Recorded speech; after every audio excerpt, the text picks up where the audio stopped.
చూస్తున్నాం. పొట్టకూటి కోసం విదేశాలకు వలస కూలీగా వెళ్లిన వ్యక్తి జాడ తెలియక అతని కుటుంబ సభ్యులు ఆందోళన వ్యక్తం చేస్తున్నారు. శ్రీకాకుళం జిల్లా కవిటి మండలం బోరివంక గ్రామానికి చెందిన శివ అనే యువకుడు 6 నెలల క్రితం ఇచ్చాపురంలోని శ్రీ పంచముఖి టెక్నికల్ ఇన్స్టిట్యూట్ ద్వారా దుబాయ్ దేశానికి వెళ్లాడు. ఇక వేలకు వేలు ఖర్చు చేసిన ఇన్స్టిట్యూట్ ద్వారా ట్రైనింగ్ ఇచ్చిన ప్రతినిధులు అతన్ని దుబాయ్కు పంపించారు.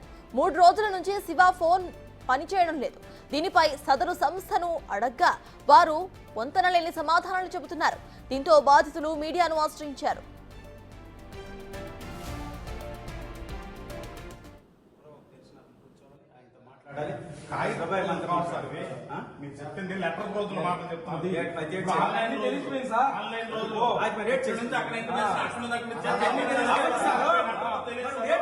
చనిపోతే మనకు తెలియదు.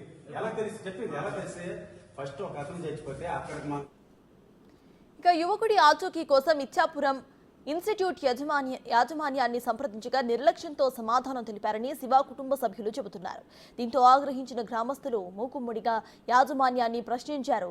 శివకు ఏమైందోనని కంగారు పడుతున్నారు వారు. సంబంధిత అధికారులు స్పందించి తమకు న్యాయం చేయాలంటూ వేడుకుంటున్నారు.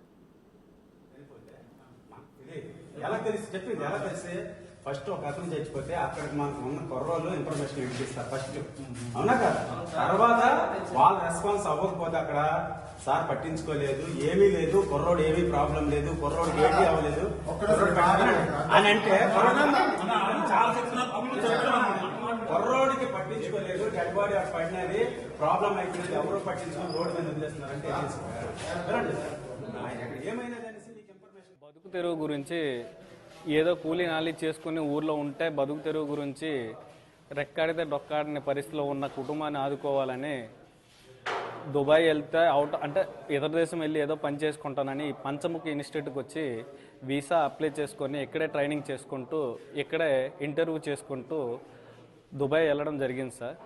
ఆ దుబాయ్ వెళ్ళడం వల్ల కనీసం 6 నెలలు పనిచేసి రాత్రి ఆన్ డ్యూటీలోన మా తమ్ముడు చనిపోయాడని మాకు వాళ్ళ ఫ్రెండ్స్ ద్వారా ఇన్ఫర్మేషన్ వచ్చింది. కానీ గడిచిన 36 గంటలు అయ్యింది సార్, ఎటువంటి ఇన్ఫర్మేషను ఎంతవరకు లేదు సార్. మార్నింగ్ వచ్చి ఇన్స్టిట్యూట్కి వచ్చి ఇలాగ మా బ్రదర్ ఇలాగ ఇన్సిడెంట్ జరిగిందని మేము వీళ్ళకి విన్నవించుకున్నాం సార్. అక్కడ నుండి మెసేజ్ రూపంలో కానీ ఫ్యాక్స్ రూపంలో కానీ మాట రూపంలో కానీ ఏదో ఫోన్ రూపంలో కానీ చెప్తామని అనుకోకుండా వీళ్ళు ఇష్టం వచ్చినట్టు మాట్లాడుతున్నారు సార్. ఎంతవరకు ఐసీయూలోనే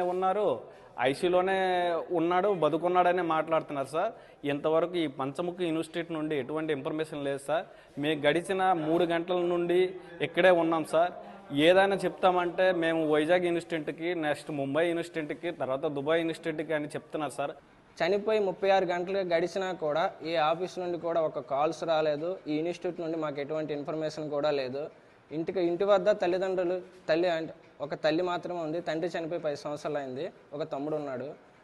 ఆ తల్లికి యాక్సిడెంటల్గా చిన్న దెబ్బ తగిలిందని చెప్తే ఆవిడ సఫర్ అవుతూనే నిన్నటి నుండి 36 గంటలు అయింది సఫర్ అవుతూనే ఉంది. కానీ కనీసం చనిపోయారని ఒక ఇంటిమేషన్ కూడా వీళ్ళు ఎవరు ఇవ్వడం లేదు మాకు. ఆ అబ్బాయి చెప్పింది నిజమా కాదా అని మార్నింగ్ మేము వచ్చాము ఈ శ్రీ పంచముఖి ఇన్స్టిట్యూట్కి.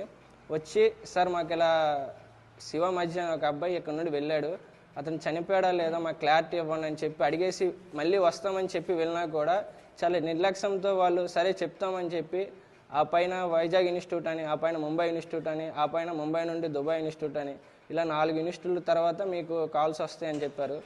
సరే అని మేము వెళ్ళాము. తర్వాత మళ్ళీ ఇప్పుడు 3 గంటల 30 నిమిషాలు ఇక్కడ రావడం జరిగింది. 3 నుండి 2.5 గంటల సేపు మేము వీళ్ళతో మాట్లాడుతున్నా ఏమి గొడవ కూడా పెట్టుకోకుండా జస్ట్ నార్మల్గా సార్ మా అబ్బాయి చనిపోయినాడా చనిపోలేదా, శివ మధ్య ఆ చనిపోయిన వ్యక్తి శివ మధ్య కాదా సాఫ్ట్గా మేము ప్రశ్నించినా కూడా వాళ్ళు చాలా రెక్లెస్గా ఈ ఓనర్ లేడు, ఓనర్ బయటకు వెళ్ళారు, 3 రోజుల తర్వాత రండి, ఆయన రేపు వస్తారు, రేపు తర్వాత ఎల్లుండి రండి, ఇలా నిర్లక్ష్యంతో సమాధానం చెప్తున్నారు తప్ప ఆ అబ్బాయి చనిపోయిన క్లారిటీ వాళ్ళకి కూడా లేదు. చనిపోతే మనకు తెలియదు. ఎలా తెలిసి చెప్పింది ఎలా తెలిసి ఫస్ట్ ఒక అతను చచ్చిపోతే అక్కడికి మనకు ఉన్న కుర్రోళ్ళు ఇన్ఫర్మేషన్ ఇప్పిస్తారు ఫస్ట్, అవునా కదా? తర్వాత వాళ్ళ రెస్పాన్స్ అవ్వకపోతే అక్కడ సార్ పట్టించుకోలేదు, ఏమీ లేదు, కుర్రోడు ఏమీ ప్రాబ్లం లేదు, కుర్రోడికి ఏమీ అవ్వలేదు